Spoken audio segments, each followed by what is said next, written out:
just focusing on writing for the last month. I've got a really special guest with me tonight, 19-year-old uh, Constance Cumbey. And that's a joke. She's born on February 29th. So she only gets a birthday once every long while. But Constance has been researching the same topics that I've been researching, only for about 4 times longer than I have. And I've got about 1,000 books behind me. She's got about 100,000 books behind her and throughout her place.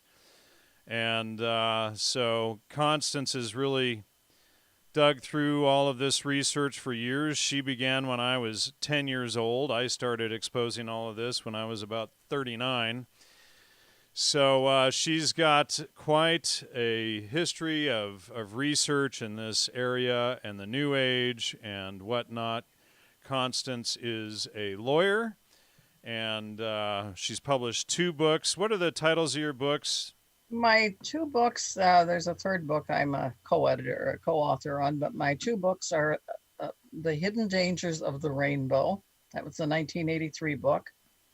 The New Age Movement and Our Coming Age of Barbarism was the subtitle. And my second book is A Planned Deception, The Staging of a New Age Messiah, which was 1986 released. And how did you get on the planned deception of the Messiah topic?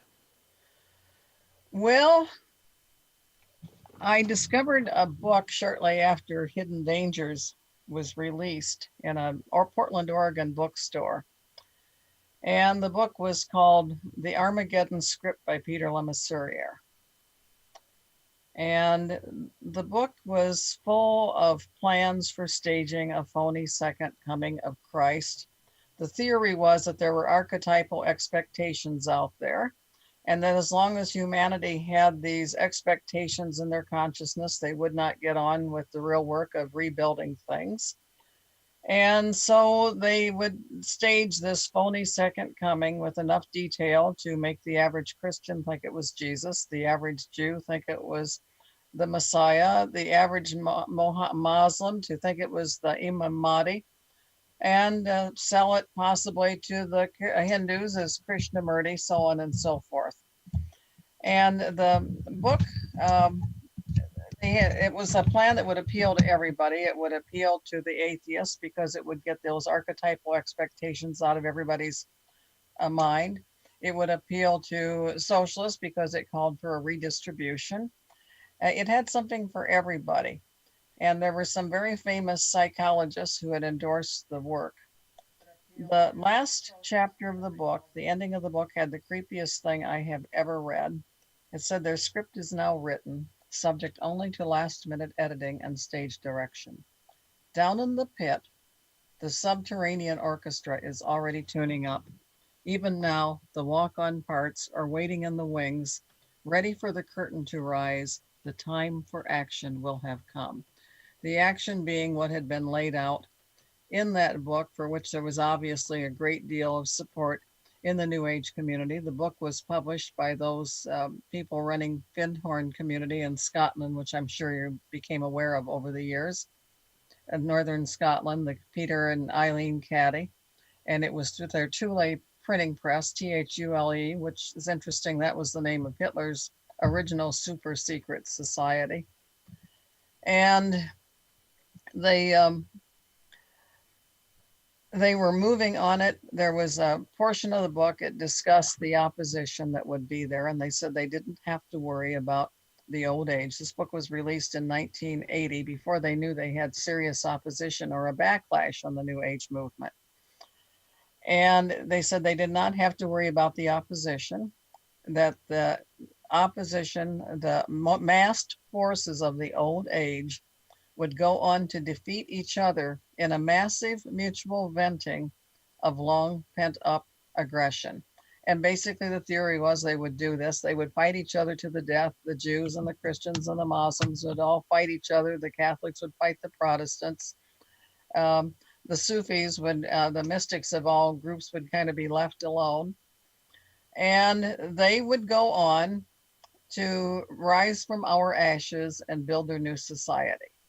And that was what they were confidently projecting back in 1980. Now, they did not know they had a backlash. The New Age community was confident that there was no backlash when Donald Keyes released Earth at Omega Passage to Planetization in 1982. And Norman Cousins, the famous editor of Saturday Review, wrote the introduction.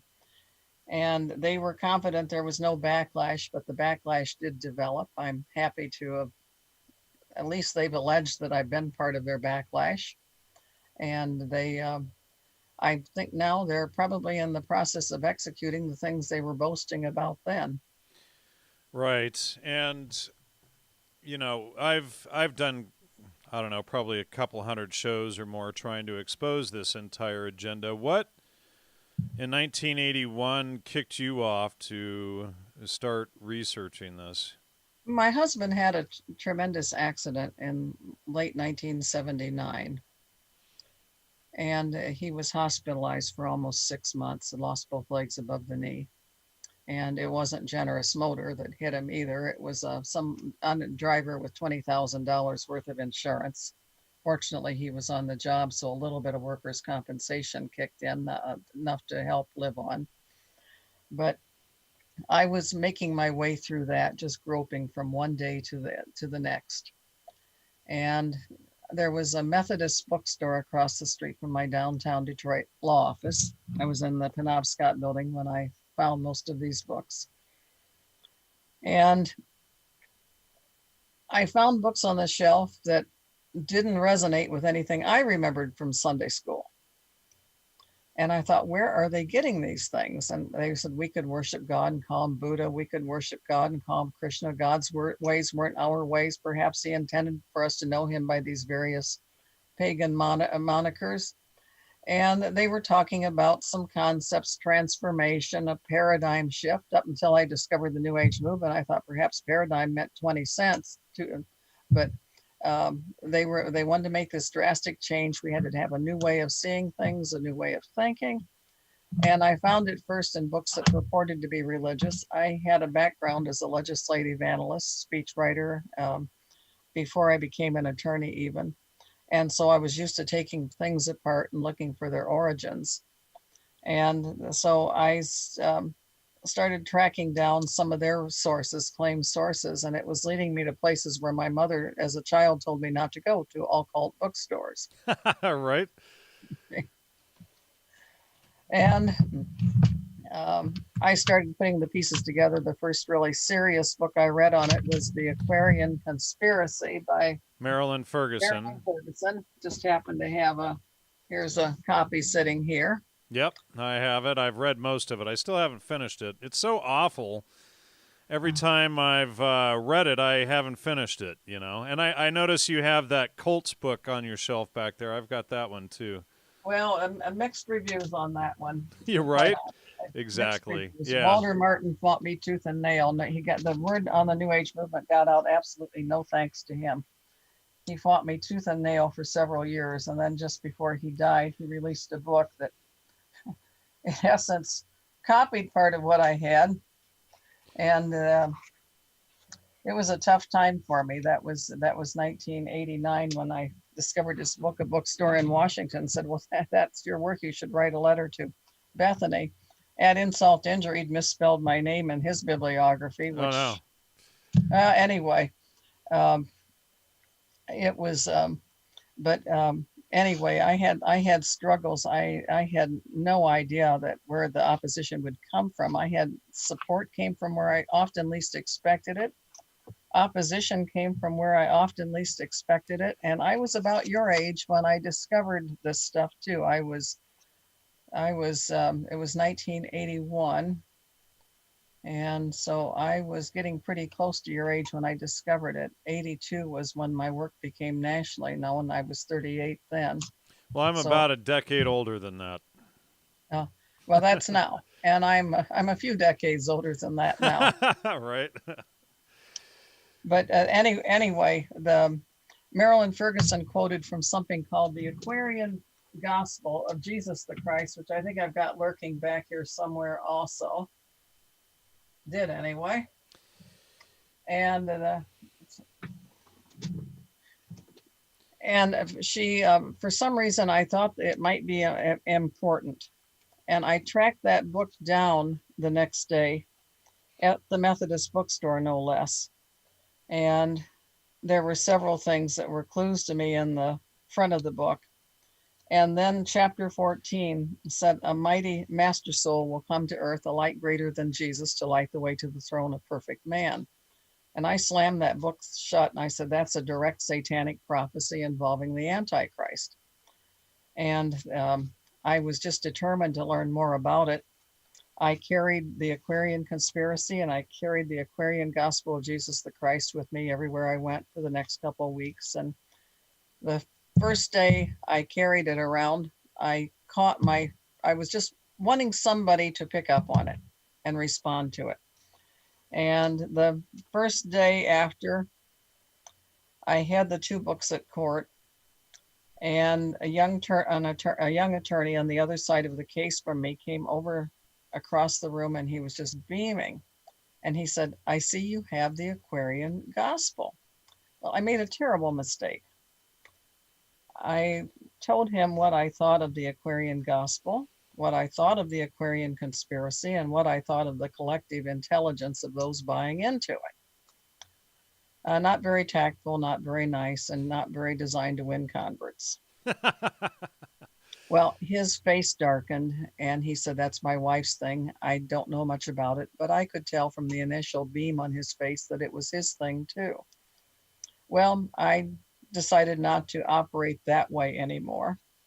And I continued to carry the books around. And the next person I ran into was a candidate for city council, who I had known personally for several years, who had introduced me to a woman by the name of Phyllis. In fact, I'll say her name. She's gone now. So Phyllis Warren. And he said he was going to run for city council. And at that point, I had nothing on my mind but what I was looking at. I wanted to go to the nearest church, curl up under the altar, and stay there until the second coming so I wouldn't get in any more trouble in my life. And I was on one Sunday night, I was on my way to church, and he had called me the Friday before and said he was definitely going to run. And they would have a coming out party at his house that coming Sunday night. And if I would join them, they would be very pleased. And I said I would go, but I really had no intention of going. And I'm heading to church, and all at once I thought, you'd better go to that party. Somebody's likely to be there who knows about this. If they're not at this party, it's not big enough to worry about, because Marilyn Ferguson had said that this movement was vast and that they were seeking power only to disperse it to others. And I didn't know too many people who did that. So I decided to head to the party, went in. It was difficult to chit chat with this and the possible end of the world on my mind. And his campaign manager was the lady he had introduced me to 14 years earlier, who 1 year earlier I had had a very strange conversation with when my husband was being discharged from the hospital. And she came by in the Penobscot cafeteria, the Penobscot building, the Colonnade cafeteria. And I invited her to join us. My law clerk and I were seated there. And she sat down and said, how are you, Connie? And I said what I said to everybody in those days, terrible. And she said, well, what's wrong? And I told her about my husband's accident. She said, Connie, she said, that's no trouble at all. I can come over and heal him for you. I said, you can? She said, yes, I've been studying healing. I said, well, I'm sure if you think you can heal him, you must have. But tell me, Phyllis, how do you plan to accomplish that? He lost both legs above the knee. She said, with cosmic energies I received from the universe. Well, I managed. And how's your husband today? Did his legs grow back? No, he's still upstairs, still living, thank God. But anyway, my law clerk and I made it to the elevator. We miraculously kept straight faces and hadn't laughed at her, because I never would have learned the rest had we done that. And we got up to the office, and I was laughing so hard I almost hyperventilated. And I said, if she comes over and puts those legs back on him, she will make a believer out of me. And I didn't give it one more thought. It was a very busy year. Everything was going on, and I had stumbled onto the materials that I suspected Marilyn Ferguson's book, The Aquarian Gospel. And here Phyllis is the campaign manager for the city council candidate. And she said to the audience, she said, when you see Al, you are to visualize him in the councilman's chair. In your mind, he is already the councilman. And through this, she said, I have been a student of the mind sciences for the last 21 years. And I had known her 14 of those 21 years. And she said, through this act of visualization, you will gain the cooperation of the higher powers of the universe who will work to bring your vision into manifestation, and Al will be the councilman. Well, I started thinking mind sciences, visualization, guided imagery. Those were things Marilyn Ferguson discussed in the Aquarian Conspiracy. So as soon as the party broke up, I approached her and I said, Phyllis, I said, I heard you mention the mind sciences. She said, yes.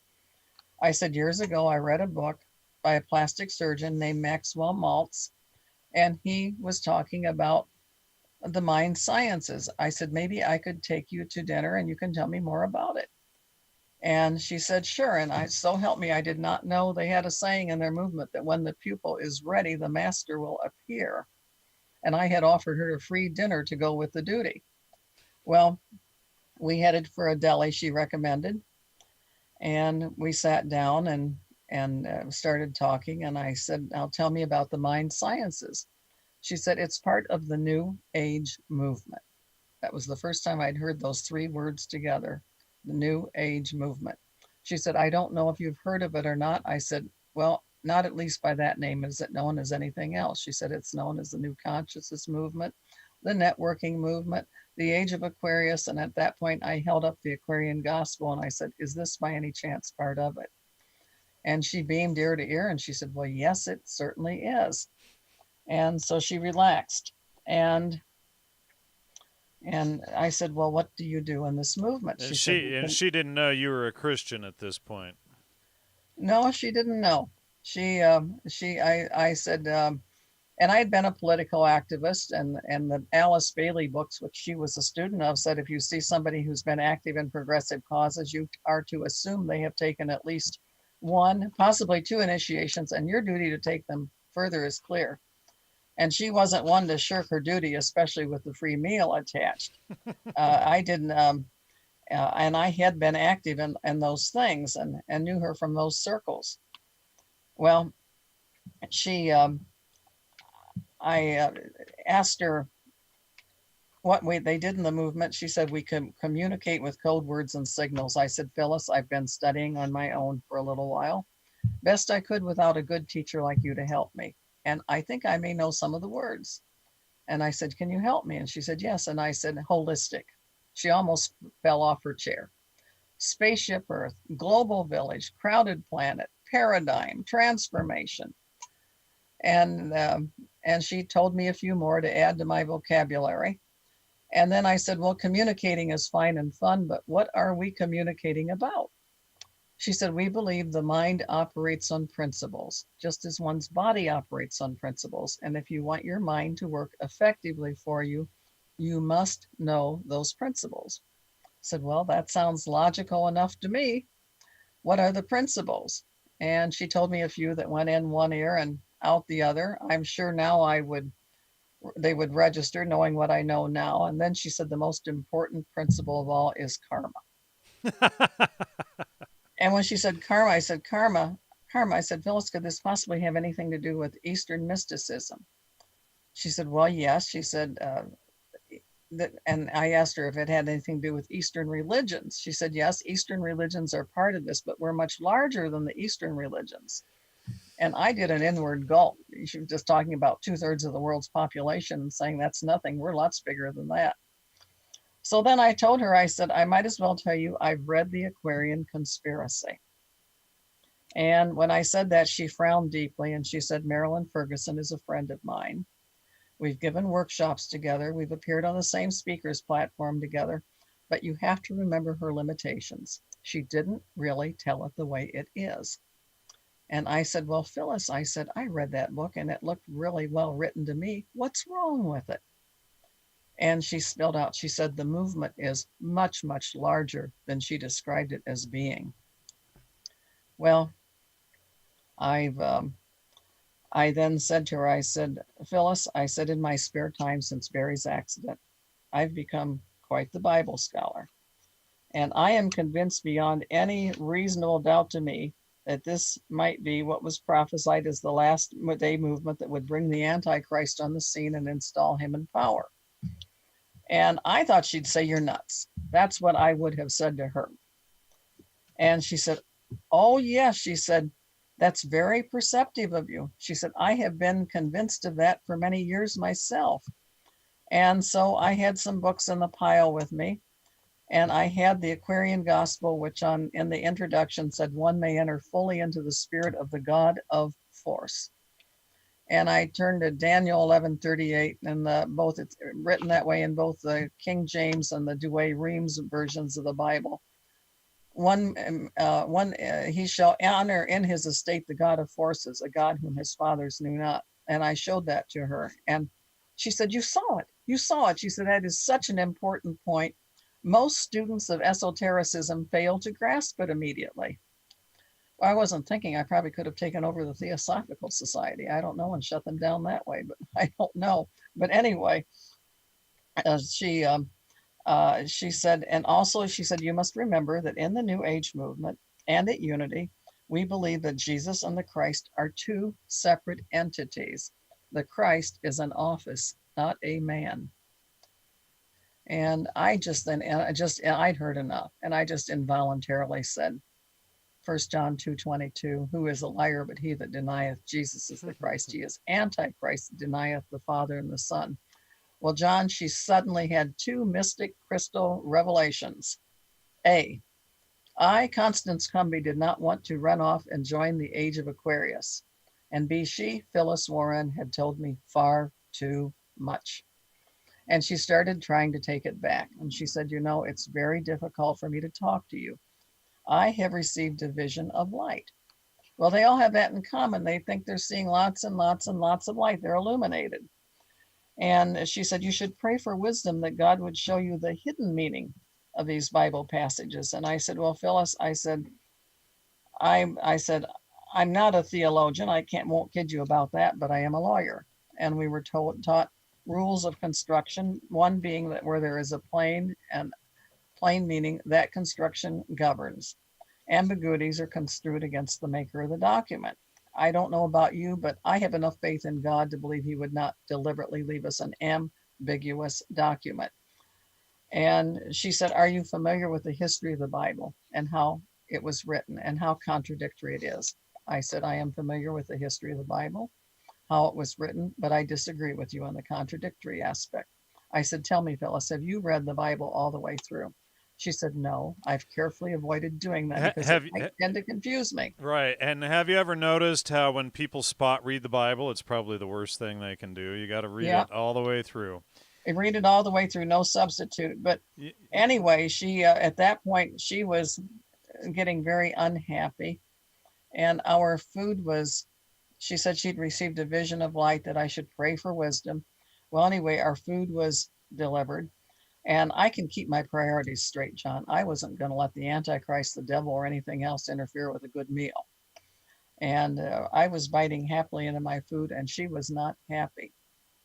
And all at once, she just spouted out, and she just started gritting. It looked like a scene out of The Exorcist. She said, it's just not right. It's not right. She's getting too, that book is simply too misleading.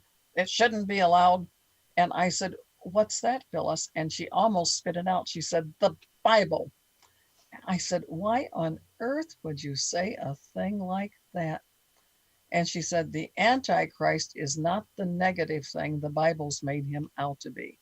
And that's what woke me up and got me going, because I thought, good grief, if we really have a movement out there that's even a fraction as big as Marilyn Ferguson claimed it was in the Aquarian conspiracy, where the average foot soldier knows all about the Antichrist and is eagerly awaiting him. We'd better wake up and smell the coffee. We've been sleeping. And it's a few months after that, that was March of 81, November 4th, 1981, Benjamin Creme spoke at the Unity Temple at the Unity Center for Holistic Living in Detroit, Michigan, Palmer Park area. And a packed auditorium. They had bought the old Christian Science Church, which was huge across the street, and had their 1,300 seat auditorium, and the seats were filled and the people were standing. The standing room was full.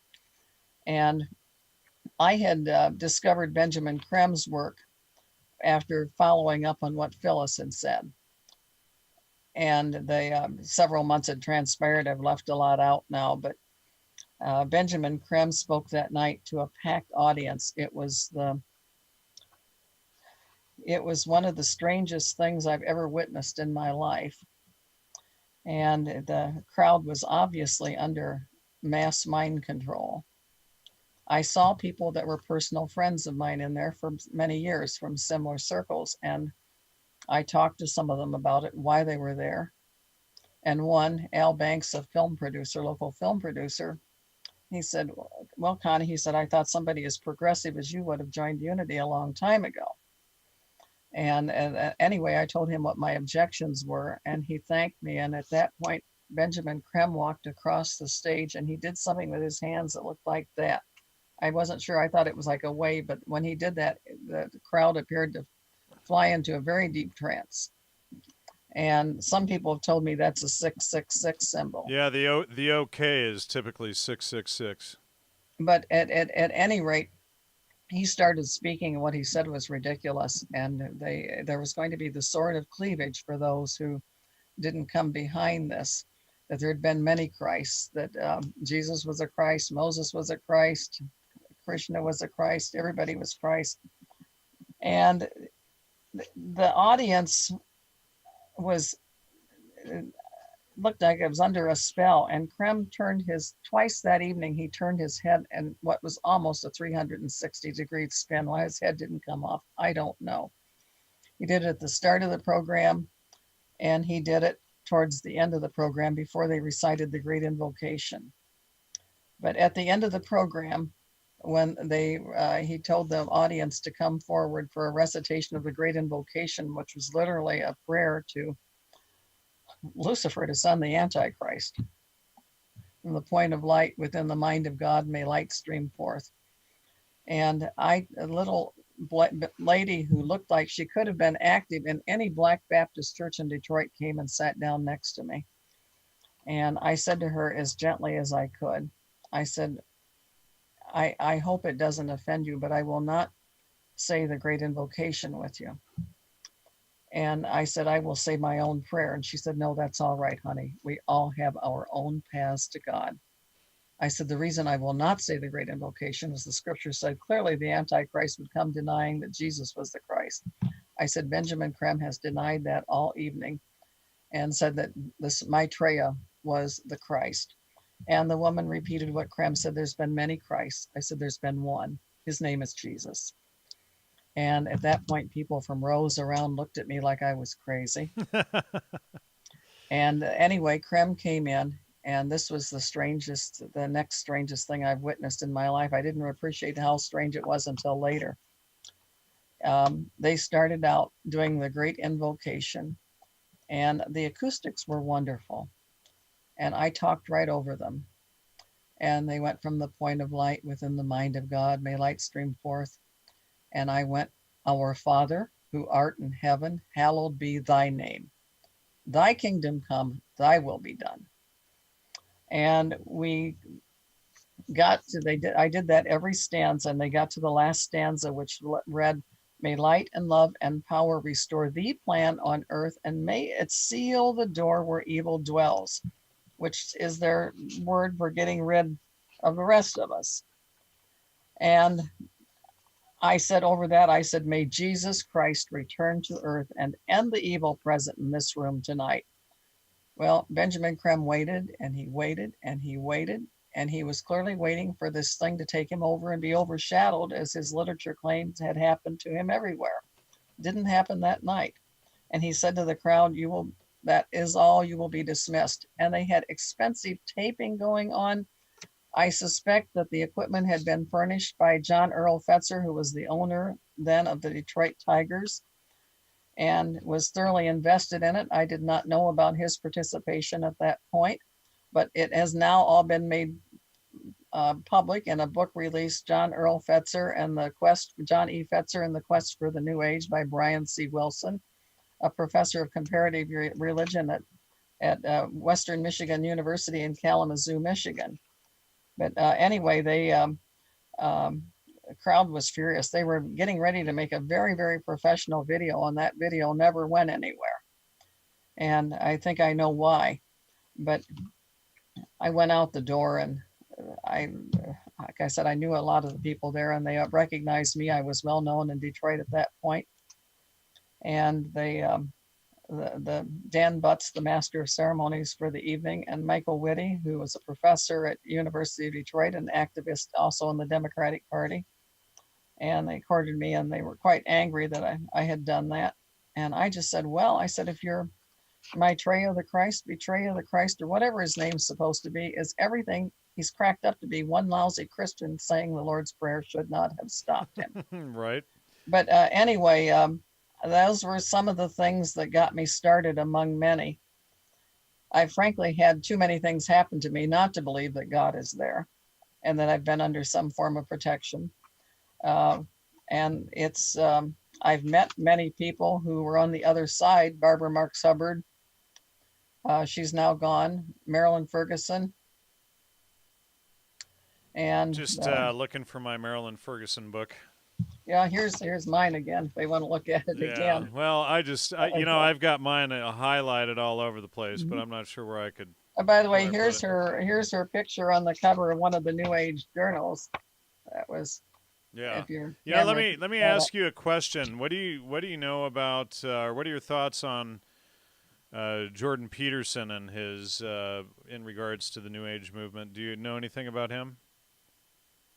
You've got me on that one. There are other Petersons I'd heard of, but what? Well, he kind of came out in the last 8 or 10 years, and interestingly, and you've read some of my work. He eventually took over Tim Leary's position at Harvard, if that doesn't tell you enough. Well. But in fact, the person who's in the chat who's asking this question, he personally handed my papers to Jordan Peterson, and of course, Jordan Peterson has now been handed my papers directly twice, and he's ignored them both times. Okay. Well, it's funny. I've met so many of the New Agers read me very carefully. Marilyn Ferguson, I would hear from them. They would try to seek me out or to try to crowd my meetings, pack my meetings. That usually only happened once because they'd lose people every time that decided they didn't want to run off and join the Aquarian conspiracy anymore either. So, but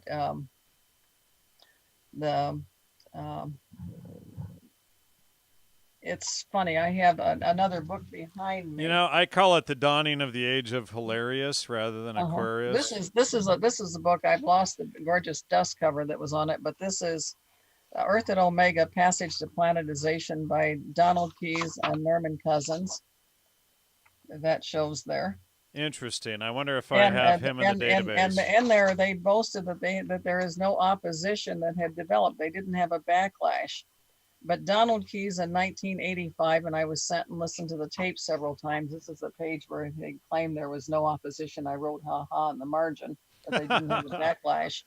But he, in 1985, he was giving a speech at Black Mountain, North Carolina, in the Asheville area, and he told the crowd, he was quite angry. He said, "Don't think for 1 minute you can have a world government." Keyes used to be the president of World Federalists and wrote speeches for the diplomats at the UN. And he said, "Don't think for 1 minute you can have a world government without having the head of that world government." And then he screamed, he said, we've developed a backlash. And then he said, there's that book, The Dangers of the Rainbow. And I'll reach for mine. That was and he went off. He went off. This is my book, The Hidden Dangers of the Rainbow. And if people would like to have it, and they're like me, they don't want more paper cluttering their desk, I will send you an autographed copy of one of these. Well, thank you. I would love an autographed copy of it. I will definitely read it and put it to good use. But he just screamed. He said, he said, we've developed a backlash. He said, there's that book, The Dangers of the Rainbow. And he went off and lived the rest of his life out as a hermit on Mount Shasta. Well, good riddance, right? But the publisher of this book, on the other hand, the publisher of this book came to see me, sent me a letter, came to see me, said he had repented of his involvement in it. He had come out of it, and he came out of it. Oh, wow. So he became a Christian. Wow. He stayed out of it, came out and stayed out. And I had a letter from Mark Satin, the author of New Age Politics, about a year ago. And I thought, well, I'll invite him to come on my radio program and talk. And of course, he didn't want to do that. But anyway, I asked him in there how about the publisher of this book. And he said, that man had been a very big disappointment to them. Yeah, Destroying Babylon Systems says, your cousins up north are currently getting shafted hard by the transhumanist shapeshifter man-child pedo victim Trudeau. Yeah, well, I don't know if I would say all that to him. He's the Trudeau family. Daddy was involved Pierre Trudeau was involved in the New Age movement. So was his mother. She was a typical flower child. And she apparently had an affair with Castro, didn't she? Isn't that where Justin I don't know Trudeau? If she had an affair with Castro. I'd heard there was somebody else. I heard that Justin Trudeau is actually the child of Castro. I mean, he certainly does look a lot like him. That's for sure. Yeah. I don't know. There's a photo of Castro holding Justin Trudeau when he was a baby too. There's this game that the New Agers sometimes like to play. I call "Watch the Fundamentalists Run," and they'll plant outrageous things out there. And I have enough lawyer in me that I check things out first. Yeah, so. Well, I did look into it a little bit. Of course, it's hard to find, and it's like trying to dig in Obama's background. Everything's been erased and changed and whatnot. No. Obama, I think, looks a lot like the guy in Chicago that some say he's really related to. So. Yeah. So, well, in your experience, well, and before I go to that, I wanted to ask you. So I've been kind of laying out some of the people who are the founders of the New Age movement, and I've got the Fox sisters, the Frankfurt School, Helena Blavatsky. Helena Petrovna Blavatsky, right? Henry David Thoreau. Yeah, the Transcendentalists. Yep. Michael J. Harner. Okay, now Harner is a new name to me. Tell me about Harner. He used to have the Way of the Shaman, and he. I think I do have his book in my library. Yeah, and he quit being a professor to go run off and bang drums and run drum circles. Yeah, I have his book, Jose Arguelles, who's no longer with us, and out of that 2012 hysteria. Barbara Marx Hubbard. Well, yeah. So speaking of the 2012 hysteria, the next name on the list is Terence McKenna. Have you looked into him much? Yes. I have several of his books in my library. Yeah, yes, and he's been He's a big player. I've been tracking him for years. Of course, I've been attacked relentlessly for exposing his connections, and he's never tried to hide those connections. Well, he put out a recording that he was recruited by the FBI or CIA and worked in deep background in public relations, and people think, oh well, his own admission is all you've got. Yeah. I mean, no, it's not all I've got. But how is a recording of him saying that he was recruited, and then what? There could be two angles on it. Well, sure. Well, his brother Dennis McKenna came out saying, "Oh well, Jan needs to take his medication because my brother was recruited by the mushrooms." you know. Well, there might have been that in there too. Marilyn Ferguson said LSD had given a whole generation. Yeah, well, of course, when you look at where he gave that talk, it was at Esalen, which, of course, is Oh, yes. the big CIA front organization created by Aldous Huxley and Gerald Hurd. Well, that was the other thing of that. The schizophrenia was a breakthrough to higher consciousness. Right, yeah. For, Well, and I sent you one of my articles called Entheogens, What's in a Name? And initially the drugs were called schizophrenogens. So they generated schizophrenia in the taker, and then they renamed them to psychotomimetics to mimic psychosis. And then they were like, we've done enough research in this area. Let's rename them again. And this was all within like a 1-year period. So then between Aldous Huxley and Dr. Humphrey Osmond, they named them psychedelic, which is what Leary carried them off to. And then under CIA MKUltra Subproject 58, under Gordon Wasson and Professor Carl Ruck, they renamed them again to entheogens. And these were all marketing strategies because, kids aren't going to go out and do a bunch of drugs called schizophrenogens, So, psychedelic means to manifest the mind. So once they did that, then they had this great marketing angle. And then, of course, Timothy Leary was an admitted agent. But then they said... I assume you've seen the play Hair. I have a long time ago. But then... then the claim is that Leary ruined the word psychedelic and gave it bad connotations, which is nonsense. And so then they had to create the word entheogen, which meant to generate God within. And, of course, Professor Carl Ruck at Boston. And interestingly, Constance, my very first interview when I launched this show, episode number 1, back in 2008, was with Professor Carl Ruck, before I realized how dirty he was and how his academic work was fraudulent. And so eventually I came out exposing him, and I exposed him hard in 2014 in that article I sent you. But, all these guys are a part of it. But, you're like me, right? You're labeled as a conspiracy theorist, and, They tried to stick me with that, and a lot of the New Agers that came out of it didn't buy it because they knew I told the truth. Right. But, the evangelical world was where they really tried to. There were, like I said, I had support from about everywhere. I had opposition from about everywhere. But what I discovered was that there were networks in the evangelical world that were actively plugged into this thing. That Willis Harmon of SRI and the Institute for Noetic Sciences had been invited in 1977 to give briefings to the evangelicals at the on how to rewrite the theology. Jeremy Rifkin had been idolized, and that Paul Nathaniel Temple, who was the co-founder of the Institute of Noetic Sciences with Edgar Mitchell, and he was the money guy, so he was the important one, was part of the core group of the Doug Coe's C Street operation in Washington, D.C. And between that and Unification Church, which was also a powerful player in all this mess, there was lots of there were a lot of financial incentives to try to discredit and shut down anything that stopped the flow of that money to some of those evangelical circles.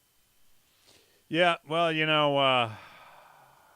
so I have some really good quotes, and people don't understand, who Harmon was. And Dr. Willis Harmon, he was at Stanford Research Institute, and he was a follower of Rudolf Steiner and these guys. Of course, they all have their heroes. Bailey, Bailey. He tried to downplay that Bailey a little bit, or not Bailey. He tried to downplay Blavatsky a little bit. Yeah, but he was apologized for them criticizing Madame Blavatsky. He was one of the key players behind the Changing Images of Man project out of Stanford Research Institute, and that was headed by none other than Joseph Campbell. And then Margaret Mead was a part of that, as was Carl Rogers, who created neurolinguistic programming. And then right out of the Changing Images of Man project, and they published 2 books on it. I managed to get both copies. It took me a while to track down version number 1, but right out of that same group we have Marilyn Ferguson of the Well, Aquarian conspiracy. Harmon was like a mentor to Marilyn Ferguson. Correct. And so, in fact, Dr. James Fadiman, and I interviewed him too, and he was the last person doing legal LSD experiments in 1970 or 71 when they outlawed it. He was still pushing the MKUltra research then. So all of these guys were Intel and CIA and whatnot, and they were all contributing to the MKUltra project. Basically, changing images of man is what was MKUltra, and they needed to create a new religion, which you discovered, with the New Age movement, and they wanted to create all of this airy-fairy New Age hyperbole nonsense to get young people, rebellious young people, to go off and follow that and dismiss Christianity. And then they would, it was basically a catch web that they would get them caught into all of this mind control stuff, get them away from Christianity and following Logos, and then they could lead them down into a path of socialism. Mm-hmm. Another really interesting player was H.G. Wells. Absolutely. Yeah, let's talk about him. And he was, of course, a mentor to Aldous Huxley. And, of course, Aldous Huxley is one of the key players of... He's probably the player of players. Mm-hmm. Yeah, he had been... There's an interesting book in my library on Huxley called Huxley in Hollywood. A lot of information in there on him and the players. He was tight with the whole crowd, as his widow Laura remained tight until her death. I think she's gone now. Yeah. And and of course his family had been involved in similar pursuits that would have lent themselves to his taking that direction. And according to the Huxley in Hollywood, that he had gotten interested in mysticism somewhere along the line, and then was looking for ways that could replicate the mystical experiences, and that he had been first tried, and drugs eventually became an important part to him. Yeah, it's always such a struggle to help people understand how the psychedelics or the psychotomimetics, I renamed them suggestogens back in 2014 because they cause hypersuggestion, but it's really hard to get these young people to understand how these suggestogens work by causing hypersuggestion. Anything that puts you in a trance will do what these folks, they don't care if they call it Right. Christian meditation, if Eastern meditation, transcendental meditation, LSD. Ecstasy was one that they hoped to put many, many eggs in the ecstasy basket. Oh, and they're still pushing that one hard, MAPS Well, and Marilyn Ferguson bragged to people, and they brought me the tapes. And she said, melanin has a lot to do with this, and Constance Cumbey knows nothing about melanin yet. I said, well, she can bet I'll find out. These folks took their work up to Congress, and they managed to get it on ecstasy on the ban list for quite some time. But there were these famous people standing up defending it. One was a physician. Well, that was the husband of the Peggy Taylor, I believe her name was, the founder of New Age Journal. Another one was a monk. Well, the monk was Brother David Steindl-Rast. Are you familiar with the trick that they use to make these drugs popular with the kids?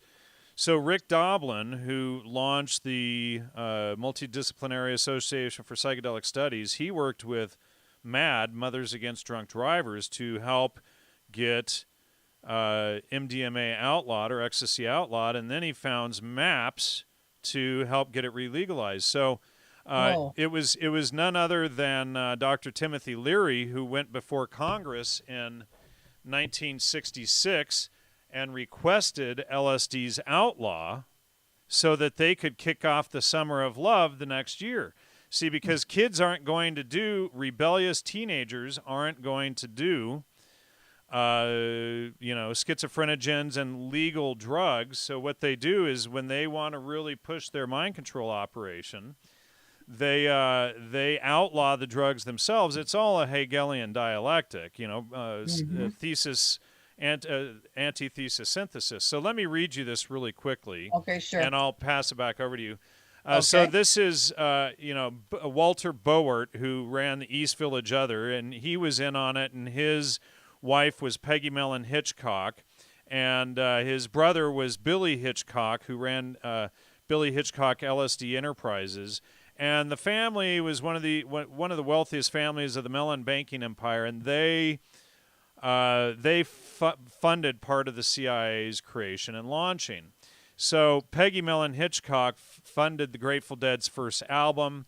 She funded If and some of these other things. So I'm going to just read this section here. Okay. Typically, researchers, and I'm speaking about Boert, typically researchers without an agenda would disclose to their audiences that they have a conflict of interest in matters such as these. The fact that Boert doesn't mention that his wife and in-laws funded all of this research, including the psilocybin project, the Millbrook Mansion, and the Grateful Dead's first album, and that his own brother-in-law ran Billy Hitchcock LSD Enterprises, and that his wife and in-laws were directly related to the Mellon banking empire, which also helped to found the CIA, forces the conclusion that there's an intentional cover-up going on here, and Boert was involved. Quote, either an intentional cover-up or he was the white sheep of the family. Right. Well, definitely not, because it gets better. So in 1968, society, and this is quoting Boert, in 1968, society seemed to become divided into those who had taken illegal drugs and those who hadn't. Of course, Boert was promoting all of this stuff in the East Village Other.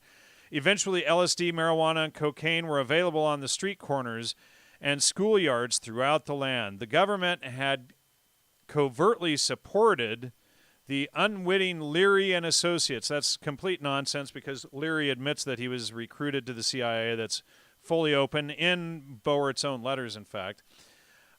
Unwitting and Associates. The snowballing effect of their LSD propaganda now caused a reversal of policy. So this is the official storyline that all the hippies and everybody believed. And one of the first things they'll say is, well, if drugs are, how come they outlawed the drugs then? And that's their justification for taking them. So in this next section here, furthermore, Boert claims that there was a reversal of policy, but he doesn't mention that he went with Leary to Congress in 1966 when Leary requested LSD's outlaw, furthering the apparent dialectic started by Andrew Weil, with Leary getting fired, air quotes, fired, from Harvard. In the Narcotic Rehabilitation Act of 1966, hearings before a special subcommittee 89th Congress second session, we find Leary's testimony. And I sarcastically say, serendipitously, I should point out that these quotes were omitted from all of the books that I could find that mention Leary's congressional testimony, forcing a trip to the local university's congressional archives to discover the best omitted parts. And then Senator Dodd, don't you think that the drugs need to be put under control and restriction? Dr. Leary, pardon, sir. Senator Dodd, let me rephrase my question. Don't you feel that LSD should be put under some control or restriction as to its use? Dr. Leary, yes, sir. Senator Dodd, as to its sale, its possession, and its use? Dr. Leary, I definitely do. In the first place, I think that the 1965 Drug Control Act, which this committee, I understand, sponsored, is the high watermark in such legislation. And then Leary continuing, yes, sir, I agree completely with your bill, the 1965 Drug Control Act. I think this is, and then Senator Dodd, that the federal government and the state governments ought to control it. Dr. Leary, exactly. I am 100% in agreement with the 1965 Drug Control Bill. Senator Kennedy of Massachusetts. So there shouldn't be, Dr. Leary, I wish the states, I might add, would follow the wisdom of this committee and the Senate and Congress of the United States and follow your lead with this exact kind of legislation. Senator Kennedy of Massachusetts. So there should not be indiscriminate distribution of this drug, should there? Dr. Leary, I have never suggested that, sir. I have never urged anyone to take LSD. I have always deplored the indiscriminate or unprepared use. So this is the whole scam going on with these guys. First, they outlaw the drugs to make them popular, and then they go around pretending like they're trying to get them legalized again. So, this is all the dog and pony show. And, of course, Leary and all of these guys, Dr. Chiu, let me just pull this up on the database on screen. They are all working for the Harvard Social Relations Department, and so this includes Michael Hollingshead, who is one of these PR guys, Ralph Metzner, who died last year, Dick Alpert or Ramdas, who worked there. Ramdas. Yeah, well, Ramdas, he was actually a homosexual, and he made his homosexuality sound spiritual.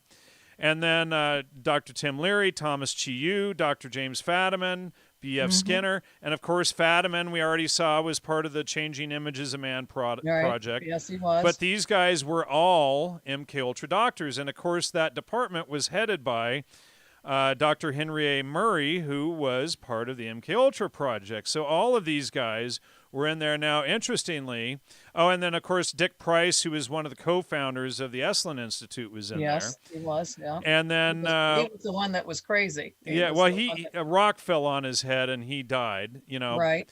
But one person that was in there that they did human experiments on that they really, really, really upset, who tried to kill them all, was a guy by the name of Dr. Ted Kaczynski, the Unabomber.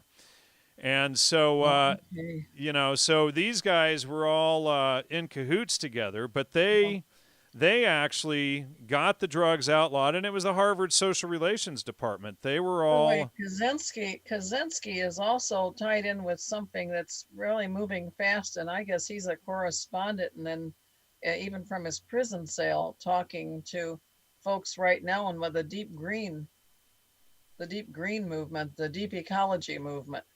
Really? And some of those folks have some terrifying notions of what to do to the rest of us. Well, he was part of that same group out of that department. I haven't seen his other stuff with that. University of Michigan originally. Yeah. I think he was from around here, unfortunately. So, all these guys tie together. They outlaw the drugs. They do a dog and pony show, and then Andrew Weil wrote up did the write-up in the Harvard Crimson about how bad Leary and these guys all were to get them fired.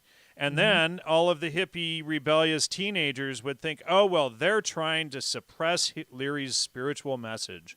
And that was how they kicked off Leary's career as a guru. By the way, Larry and Marilyn Ferguson were good friends also. Yeah, I wouldn't doubt that. Well, I can tell you I witnessed it personally firsthand because they invited me to view a New Age event from Marilyn Ferguson's backyard, which I did at her invitation, and my publisher flew me out there. And Timothy Leary was there right in the crowd, right in the backyard, having a picnic on the 4th of August, 1984.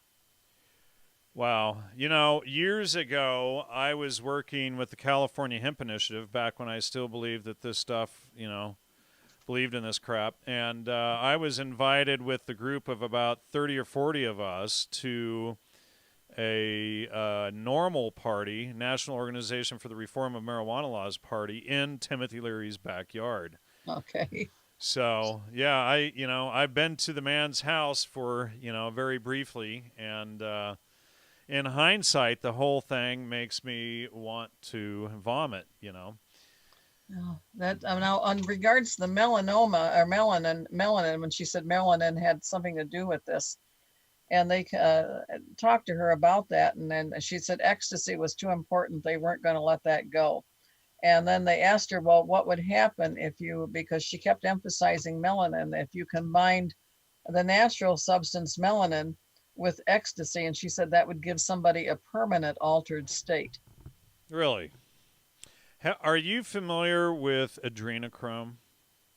I'm not. Okay, so we're gonna take a little dark turn right here, but this should probably be brought up. ADENOCHROME. Adrenochrome, and so it's made from adrenaline, and how it's created, and the Aztecs, when they would do their human sacrifices and whatnot and eat the mushrooms, This is what they were going for. Okay. What's his name? Al Hubbard, who is the Johnny Appleseed of LSD, would go around with tankfuls of adrenochrome. But adrenochrome is related to vampirism. And so basically what they do is they, these, let's call them pedivores. And we've got Humphrey Osmond is behind this, Abram Hoffer, Aldous Huxley. But basically what they're doing is bloodletting. And Hunter S. Thompson talks about this in his stuff too, and it falls under MKUltra Subproject 111 from my research. But what they do is they torture and traumatize someone and then drain their blood, and then the blood is filled with adrenochrome, and the adrenochrome is chemically very similar to psilocybin or peyote. And so they, and then they eat or drink the blood of the victim, and this is, gets related into lycanthropy or werewolfism as well. But this is this whole thing behind young blood, and, you hear these people that talk about consuming blood and things to feel younger and whatnot. That's part of it, and the other part is they are getting high off of it. Yeah, just adrenochrome. I was able to spell it because I was once the county spelling champion, but that was a new word to me, I had to confess. So yeah, when you look that stuff up, I'm sure when it's going to open quite a rabbit hole for you when you go down there. Thanks to the folks that founded Google. Right. Well, I already found it. Yeah. So I have some interesting citations here of the Aztecs basically using this adrenochrome stuff. So let me read you this Diego Duran quote, who was one of the original Spanish friars in New Spain, or what is now Mexico, back 500 years ago. And let's see here. And they water this stuff down entirely when they... why is it not pulling it up for me here? Hold on a second. So I'm just looking for Duran's quote here, but it's really key to understand this whole dark side to the psychedelics, and basically the whole New Age movement when they and the CIA, when they marketed all of this. None of this dark stuff fit the agenda of the New Age, lovey-dovey, peace and love type of stuff that they were promoting. Boy, it's just not. Oh, it's probably because I have the hyphen on the. On the I thought I just saw a little spider come down by my computer and I slapped it. Well, rub it in between your fingers there. So, I'm just kidding. So you're gonna upset some hippies and New Agers out there. So here's Diego Duran, and he said, and this is out of the History of the Indies of New Spain, page 407. This is a 500-year-old report here. He says, when the festivities had ended, Montezuma seated himself on the supreme place, the divine seat, the place of the gods, and the war captives were brought out. All of them were sacrificed in honor of his coronation, a painful ceremony. And it was a pathetic thing to see these wretches as victims of Montezuma. And this is, of course, the idea that the country of Mexico is named after the Mexica is disgusting, because most of the surrounding tribes retaliated and helped the Spanish overthrow the Mexica because they were so hideous. But continuing on here, it had become as common. Here, I'll just show it on screen. It had become as common among these people to sacrifice men on feast days as it is for us to kill lambs or cattle in the slaughterhouse. I am not exaggerating. There were days in which 2,000, 3,000, 5,000, or 8,000 men were sacrificed. Their flesh was eaten, and the banquet was prepared with it after the hearts had been offered to the devil. Lord. When the sacrifice was finished, and mind you, this is the entire foundation of what, magic mushroom and psychedelic spirituality is based on, these human sacrifices. When the sacrifice was finished and the steps of the courtyard were bathed in human blood, everyone went to eat raw mushrooms. With this food, they went out of their minds and were in a worse state than if they had drunk a great quantity of wine. They became so inebriated and witless that many of them took their lives with their own hands. Under the strong influence of these mushrooms, they saw visions and had revelations about the future, since the devil spoke to them in their drunken madness. So this citation and Modolinia and the Florentine Codex, all of this stuff, and I've got the quotes directly out of the Florentine Codex here. What do you think about it? The occult in the Third Reich, Jean-Michel Angebert, and the professor of at Tennessee School, and Angebert, Jean-Michel Angebert was the joint name of two French scholars, but they said that Hitler had taken mescaline too, and had gotten some of his visions from drugs of that type. What do you know about that? I don't know anything about that, but interestingly, LSD did, and psilocybin was synthesized, but they come out of Switzerland. And I think it's a huge lie that Albert Hofmann invented LSD. I think the invention was sometime around 1918 to 1920, and they passed the invention over to Hofmann in 1938 to cover up 20 years of human experimentation that they had been doing. And what was going on in 1918 was they were working very hard to prepare the world for a new messiah named Jiddu Krishnamurti. Right. And he was in that crowd. And they honestly thought they were going to pull it off circa 1929. Well, so Jiddu Krishnamurti, of course, he worked with Annie Besant and C.W. Ledbetter, and she practically raised him. Right. And he was promoted by the Left Book Club, and he was, part of perennial tradition, perennial philosophy. He was a big theosophist, but he was also good buddies with Aldous Huxley. Oh, yes. And, none of these scandals go off without, and some of the people in the audience, they used to play a drinking game because we'd mentioned the Huxleys so often in our research. So, but the Huxley brothers, Julian and Aldous Huxley, constantly show up because they're, people think that Aldous Huxley's book Brave New World was prophetic. No, it was the blueprint, and so the CIA based the foundational material of the MKUltra program on his material, but Jiddu Krishnamurti, one of the quotes he has is, let me see if I can find it here, is really weird. Knowledge helping man to ascend seems so utterly nonsense to me. In other words, forget your who, what, where, when, why, and how, and shut off your five senses, like in Huxley's book, Doors of Perception. And the only way you could learn anything was by shutting off the senses of mind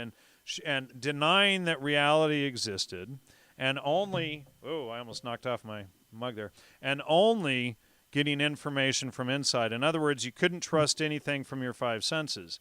So, it's all of this perennial philosophy stuff and an inversion of reality in the Bible. Yeah, very, very simple. In the Bible, it says, oh Lord, I know that the way of man is not in himself; it is not in man that walketh to direct his steps. And you go inside, you don't hardly come up with wisdom, at least not in our present state. Yeah. These, of course, everything's inverted with these folks just about anyway. And they will cover themselves up. It used to be when the New Age thinking folks would show up when I was speaking out in the West Coast, you could always tell who they were. They were there to profess how really Christian they were, and they'd be wearing very tight T-shirts, and the gals, and have a little more lipstick on than everybody else, and stand there in a provocative pose and saying they were really good Christian folks. And they were busy promoting Ram Dass, Welcome to an Evening Under the Breast of the Divine Mother, and all other forms of the New Age. So, but they will cover themselves, and they will lie with a very straight face. Some of them are very charming, inveterate liars. Absolutely. Would you like me to read you one more quote out of the Florentine Codex that sounds exactly like a modern-day hippie? Sure. All right, let me... I'm not sure it will help me sleep any better tonight, but now let's hear it. Well, it's not about adrenochrome, thank goodness. So. Oh, thank God. Okay. Okay, yeah. So this is from the Florentine Codex, Book 10, page 55, and Book 10 is the people. And so this, I mean, in my personal opinion, the CIA used the Florentine Codex and these ancient reports as part of the blueprint for MK Ultra. So the harlot or the carnal woman. The carnal woman is an evil woman who finds pleasure in her body, who sells her body, repeatedly sells her body. An evil young woman or an evil old woman, besotted, drunk, very much besotted, dejected, perverse, like a sacrificial victim, a base slave, a captive, full of affliction, mortal. She consumes her inner substance, a brazen, a proud, a dissolute woman of debauched life, a fraud, gaudy, fastidious, vain, petty. She is oblivious of what all know her to be, a petty old woman, a free yielder of herself, a whore from the brothel, a deflowered one, a lascivious old woman of itching buttocks, an old woman of itching buttocks, an aged woman, a flabby old woman, a filthy one, a filthy old dog who brings herself to ruin like a dog. She parades. She moves lasciviously. She is pompous. Wheresoever she seduces, howsoever she sets her heart on one, she brings him to ruin. She makes herself beautiful. She arrays herself. She is haughty.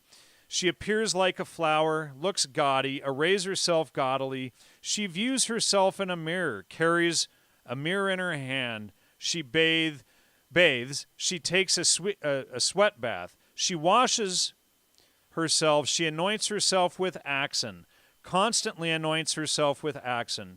She lives like a base slave, acts like a sacrificial victim. She goes about with her head high, rude, drunk, shameless, eating mushrooms. She paints her face, variously paints her face. Her face is covered with rouge. Her cheeks are colored. Her teeth are darkened, rubbed with cochineal. Half of her hair falls loose. Half is wound about her head. She arranges her hair like horns. She goes about haughtily, shamelessly, head high, vain, filthy, given to pleasure. She lives in vice. Well, it doesn't sound very appealing. Flash forward 500 years to the Woodstock festivals, where everybody's fornicating in the mud to their rock idols or their graven images. Right. And then we can see this whole plan roll out, you know. Mm-hmm. Well, I think we're looking at a movement of mass possession, and the people get into it at early levels, and then they, like Marilyn Ferguson said, they get to the fair, and some drop it and don't do anything more with it, and some go on. And I think we're looking at deeper and deeper levels of possession. And fortunately, some people have seen the light and come out of it and stayed out of it. And I've seen other people, I've called them sometimes converts and reverts.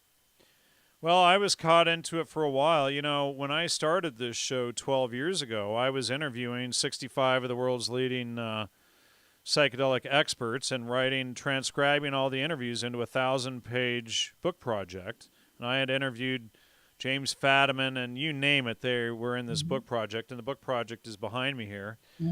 But 2/3 of the way through the project, when I was checking everyone's citations and doing all the footnoting and editing and all this stuff, I realized that the whole thing was a fraud, and I stopped, and in 2010 I came out against the whole thing, started exposing it, and they have been attacking me ever since. You must be doing something right then. Right? So you and I are in that same club. You know, they've never once addressed my actual research. They only make personal attacks. Is that what they do? Well, that's exactly what happens. They will not address what your own research, the ad hominem attacks, I think is the phrase. Yeah, well, there was one who was clever enough to at least, try to, pull up citations and then truncate the quotes and then, quote them out of context to try and make spin against me. And he was the only one who kind of did a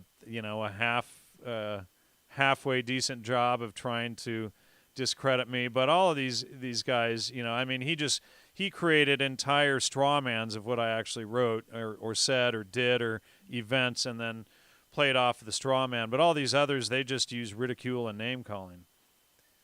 Well, but I'll bet you made some of them think, and you may have made a convert or two along the line that way that you don't even know about. Hopefully so. Well, Constance, we've been going for an hour and 15 minutes already. I'd love to have you back sometime soon. Anytime. So anytime, just warn me the next time that this is television and not radio, and I will have my desk cleaned up. You know what? I will have my makeup on too. You're lucky I slapped some lipstick on for this one. I don't know why I had. Oh, you know what? I don't think anybody's judging you. I had a lot of people when they heard I was interviewing you tonight get excited that you were going to be on. So, thank you so much for coming on, and we'll have you back soon, maybe in the next few weeks. And I'll look forward to that. I'd like to stay in touch with you and share research and whatnot. Well, I'm going to shoot some materials over to you, and if you would like to do likewise, and maybe you can make me a member of your group. So, well, there's not really a group anymore. There used to be, but now I just kind of have Facebook posts and stuff that I post up and upset people. But I can send you that link as well. Oh, fantastic. So thanks for your time, and thank you, everybody. Please hit the like and subscribe. Thank you all for the support. Wow, thank you so much, Steve Mercer, for the $50 super chat you just put up. Thank you, Kigo P, and thank you, Dashing Rogue, for your support and donations tonight. Greatly appreciate the love and support. And we will try to start doing more shows. It just, I've been doing this for 12 years, and I get burned out, and I need to take a break to write and research sometimes instead of fretting about a show all week. So please throw up your super chats. Go to logosmedia.com and, please support the show. Please share it with your friends and hit the like and share it, blah, blah, blah, all that good stuff. Appreciate your time, everyone. Constance, would you like to give out your contact information or your website? Absolutely. I have a blog spot, Cumbey.blogspot.com. It's and I also have my books are Amazon. I just knocked that spider off here again. Wow. I think the devil knows it's going to have some in disguise of that spider, huh? Okay. My goodness. You know how you de-spider a place, you chase them with vacuum cleaners. As soon as I get off the phone, that's you just upset every Muslim in the audience. Cumbey at gmail.com is my email address if anybody wants to contact me. And if they'd like to download my book and not clutter themselves with more paper, go over to Internet Archive or archive.org and pull it down from there. When the New Agers started putting their things up there, I fight fire with fire, and I was never in it for the money anyway. So I said, here, folks, you can have it, you can copy it, you can burn copies of it, you can make copies of it, just don't edit it and just don't sell it for profit. Right. And so people can go pull it down over there and read it the way it looks. And just so people know, up on the Logos Media website, I put links to both your blog and your book, and I will get those over to the YouTube channels as well, so people can just go to the notes. And I'll get that done right now, because people are going to be clicking down there in about 5 seconds looking for it, and it won't be there. So. Okay, very good. All right. Thank you so much, Constance. I'll talk to you again soon. You too, John. Thanks so much. You're welcome. And thank